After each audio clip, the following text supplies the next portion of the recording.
Ci siamo, altro episodio di Comizi di Quarantena, un altro incontro tra amici nel tentativo di raccontare l'emergenza di pandemia da virus Covid-19 vissuta dalla parte più dinamica della società, la classe di persone tra i 20 e i 40 anni.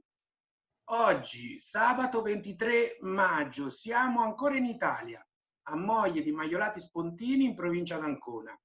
Episodio speciale oggi sia perché ci saranno delle novità nei prossimi giorni riguardanti questo mio progetto che poi annuncerò, ma soprattutto perché oggi non siamo in due, ma in tre. Con me i coniugi Matteo Mancini e Simona Buschi, che ringrazio per essere qui. Ciao Matteo, ciao Simona.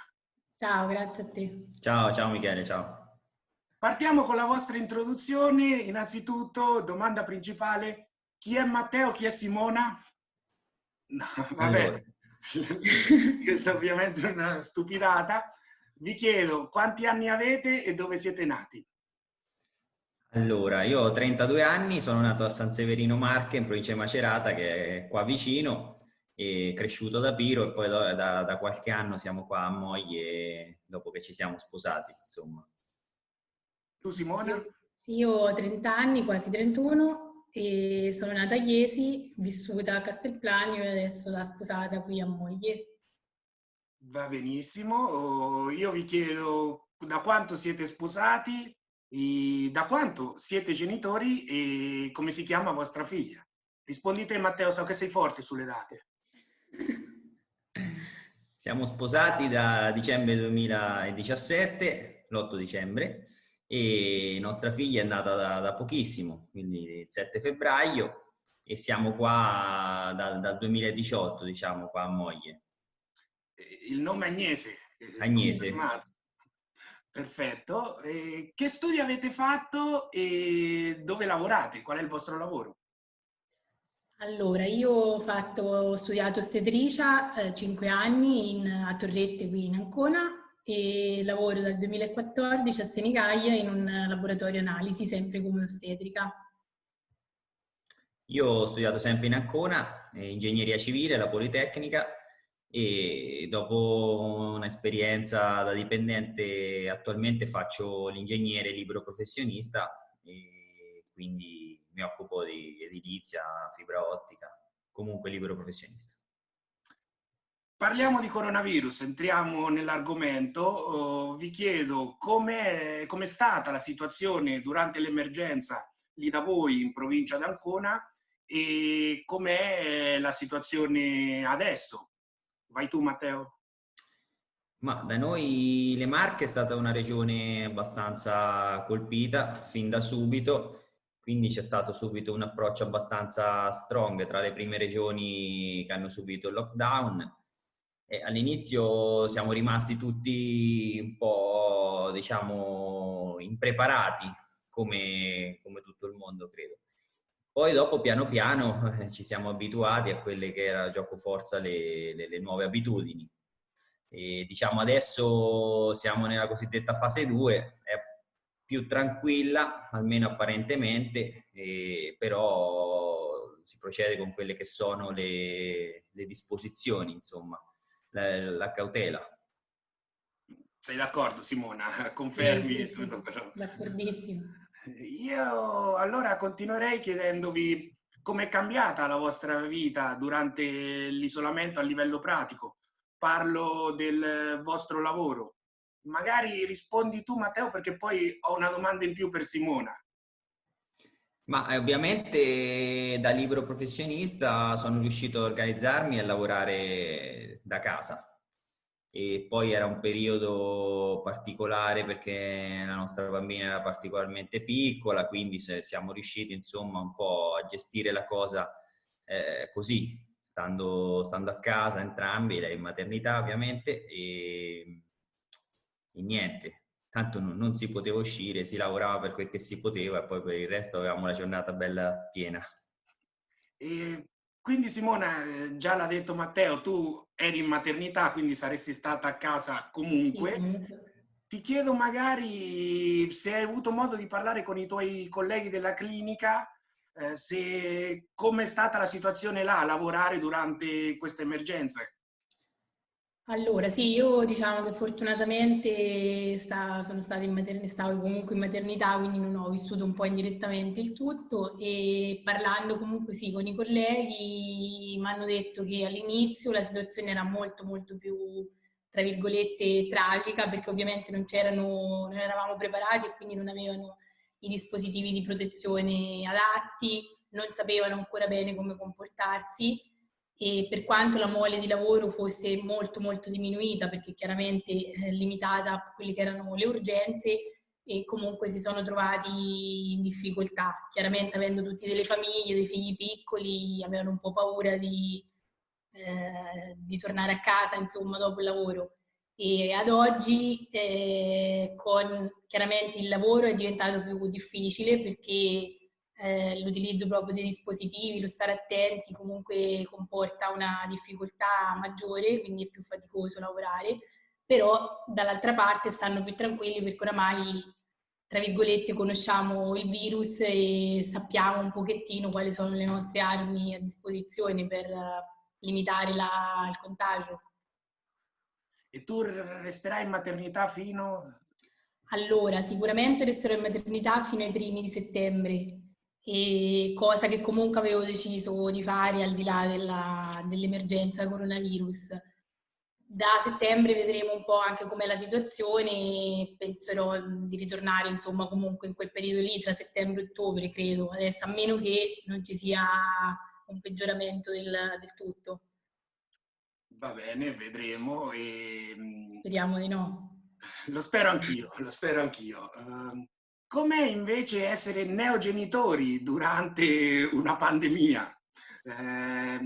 Quali sono le difficoltà che avete incontrato anche a livello pratico? Parlo di andare in farmacia per comprare dei prodotti o delle visite mediche di controllo e soprattutto un'idea comune che si ha è che i primi mesi sono abbastanza impegnativi per i nuovi genitori, ci sono molte cose da fare.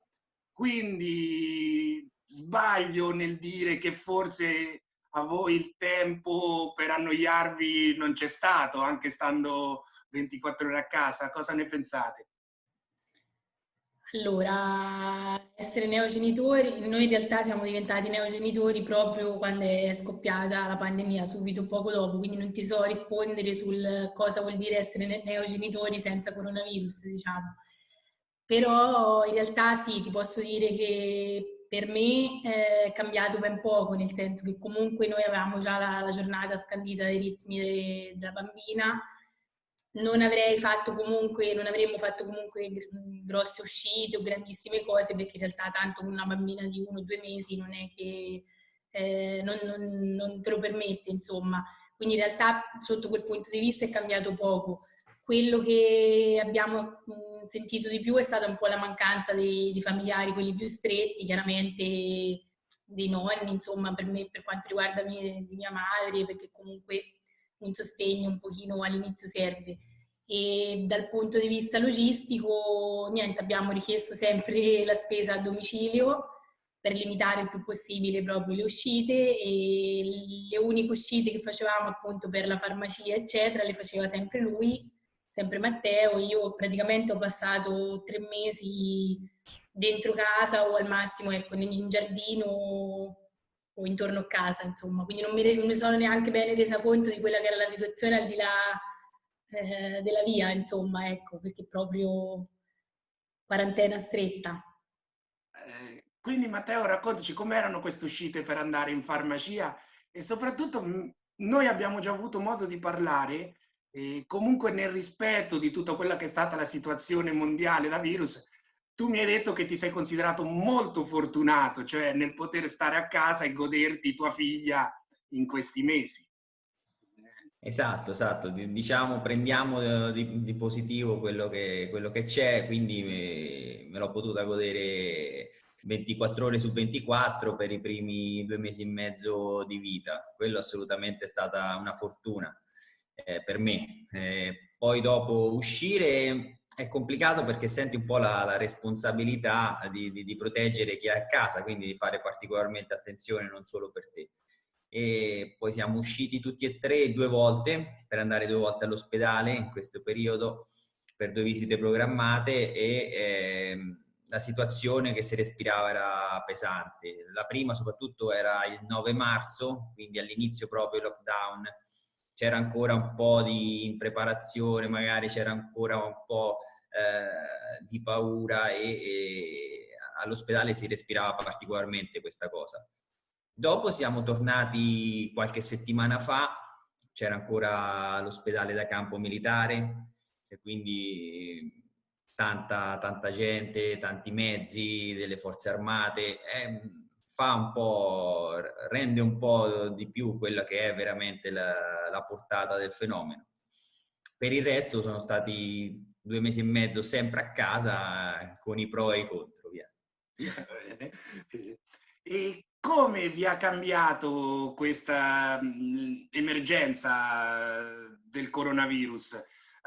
Parlo di progetti, ci sono dei progetti che avete cambiato durante questo periodo, che avete dovuto abbandonare, sia come coppia che a livello personale? Se sono nati nuovi progetti durante l'isolamento? Vai tu, Matteo. Vado io. Ma diciamo grossi progetti adesso al momento le priorità sono sempre incentrate sulla bambina. Era in programma ovviamente il battesimo che si fa in questo periodo, però è stato giocoforza rimandato, vediamo quando potremo farlo. E programmi no, diciamo più c'è una prospettiva diversa di vedere magari le cose, di dare delle priorità, quelle che veramente ritieni tu delle priorità. Quindi magari il virus ha fatto capire questo, cosa è veramente importante. Passiamo al vero capo della famiglia, che allora ha lei i progetti di quello che si faranno i prossimi mesi. Tu avevi qualche progetto, Simona? Ma in realtà, come ha detto già Matteo, ovviamente con una bambina così piccola non avevamo comunque progetti e programmi precisi. Quello che ha insegnato di più a me questo virus è stato proprio il fatto di non poter progettare, che è una cosa che a me dà tantissimo fastidio perché sono una persona molto molto metodica che programma tutto e trovarsi appunto, soprattutto adesso già un pochino meglio, ma nel periodo proprio lockdown, non sapere quello che era il giorno dopo, quello che sarebbe stato dopo un mese, mi ha dato molto molto fastidio, tra virgolette. Quindi quello che mi è mancato di più è proprio il poter progettare, che tuttora è in essere, perché in realtà, ecco, anche come diceva Matteo, vogliamo fare il battesimo, ma a tutt'oggi non sappiamo, insomma, quando, come saranno le modalità, eccetera. Quindi abbiamo imparato un pochettino a vivere così, un po' più alla giornata, ecco. E invece come siete cambiati voi personalmente? Parlo di paure, sentimenti, quali sono le vostre priorità adesso? Allora, in realtà al di là del coronavirus sono cambiate proprio le nostre priorità e da quando è nata comunque Agnese, perché al centro di tutto oramai c'è lei e per cui è cambiato proprio completamente il nostro modo di vedere, di affrontare la vita, chiaramente tutto molto, molto, cioè io personalmente mi sento molto molto cambiata. E per quanto riguarda il virus, diciamo che più che altro ci ha fatto capire quello che è veramente importante nella vita, quindi la famiglia, quindi in realtà anche stando chiusi H24 a casa, comunque stavamo magari noi tre e questa era la cosa insomma più importante, più bella. Sono mancati chiaramente gli affetti, quelli più vicini, quindi se posso dire sì, magari quello è quello che ci ha insegnato che insomma la cosa importante è la famiglia, gli affetti, i genitori, i fratelli, eccetera. Questo. Anche per te, Matteo, quindi questa situazione influirà sul tuo modo di essere padre? Che aspettative hai per il futuro di tua figlia? Come ti ha cambiato tutta questa emergenza? È una domanda difficile. Sicuramente all'inizio la limitazione delle libertà, degli spostamenti è una cosa pesante da sopportare. come mi ha cambiato, mi cambierà come genitore, non lo so, spero di non diventare troppo apprensivo, sicuramente sarò un po' più protettivo, un po' più attento, però speriamo non troppo, via. Voglio vedere la vostra visione di futuro. A me è venuta in mente una cosa: ci sarà stato un momento, magari proprio il 7 di febbraio, in cui voi avrete pensato: quest'anno sarà l'anno più bello della nostra vita. Vi sarà capitato, non so. Quindi io vi chiedo la domanda da 1.000.000 di euro. La nascita di una bambina, la speranza nella nascita di una bambina, di vostra figlia, è più forte della disperazione e dell'apprensione per una pandemia mondiale? Siete ancora fiduciosi nel futuro? Ma per forza, cioè sì, per noi comunque sia un anno positivo, perché la nascita della bambina supera tutto e ci rendiamo conto di quella che è la situazione, quella che è stata e è tuttora, è pesante, però diciamo la speranza c'è, ci sarà, cerchiamo di andare avanti vedendo sempre il bicchiere mezzo pieno, poi ne usciremo in qualche modo. Tu, Simona, concordi? Sì, esatto, anche perché cioè, le giornate riempite dalla sua presenza, dal suo sorriso, ti fanno comunque completamente dimenticare quello che sta succedendo fuori, insomma. Quindi sì, no, siamo sicuramente molto ottimisti, lo dobbiamo essere anche proprio per lei. E quello che ripetevo sempre nel periodo di marzo era proprio questo 2020, se da una parte ci ha portato questo virus, dall'altra ci ha portato Agnese, che quindi per noi rimarrà un anno comunque bello in ogni caso. Un anno che molti ricorderanno, non solo voi. Bene, siamo arrivati all'ultima domanda. Io generalmente chiedevo quale sarà la prima cosa che farai quando tutto questo finirà. Però considerando anche la situazione in Italia, dove alcune cose si possono già fare, cose che prima non si potevano fare durante l'isolamento, io vi chiedo di pensare a qualcosa che ancora non avete potuto fare perché non si può fare o perché non avete avuto il tempo di farla, qualcosa che vi è mancato durante l'isolamento. Quindi qual è la prima cosa che quando si potrà fare voi farete di corsa? Ma come anticipavo un po' il discorso del battesimo, ma più in generale il rivedere i cari, quindi i miei nonni, mia madre che lavora in un ospedale, Agnese non l'ha mai vista perché ovviamente abbiamo preso tutte le precauzioni, solo videochiamate, e quindi è questo, un po' fare magari un classico pranzo di famiglia allargato tutti insieme per stare rilassati e tranquilli. Quello ci è mancato, ci manca, non l'abbiamo ancora potuto fare. Per te, Simona? No, sono d'accordo. Allora, quello che mi mancava di più e che in realtà adesso abbiamo ricominciato a fare era il poter uscire anche semplicemente per fare una passeggiata a piedi. Quello mi è mancato tantissimo nel periodo della quarantena, più che altro per la bambina, e abbiamo ricominciato alla grande, quindi usciamo 3 volte al giorno sempre. Però quello che ancora non abbiamo fatto, come diceva Matteo, è il discorso dello stare insomma appunto in famiglia in maniera tranquilla e spensierata, cioè comunque magari abbiamo rivisto i nostri cari, però sempre con le precauzioni, con le distanze, senza un abbraccio, senza sapere che magari ecco, i nonni non possono neanche prendere in braccio Agnese, un po' comunque ci fa soffrire questa cosa, ecco. Però in realtà grandissime altre cose no, perché comunque in questi 3 mesi non avremmo fatto altre cose rispetto a queste che insomma abbiamo detto, per cui non ci è mancato magari l'andare a cena fuori, perché comunque con una bambina di 1 o 2 mesi non l'avremmo comunque fatto, quindi questo. Va benissimo, io vi ringrazio per il vostro tempo. voi sapete già che venirvi a trovare nella lista di cose che devo fare quando sarà possibile per me tornare in Italia è tra le prime posizioni della lista, quindi speriamo di vederci molto presto e in bocca al lupo per tutto. Crepi, grazie. Crepi, grazie, non vediamo l'ora di rivederti.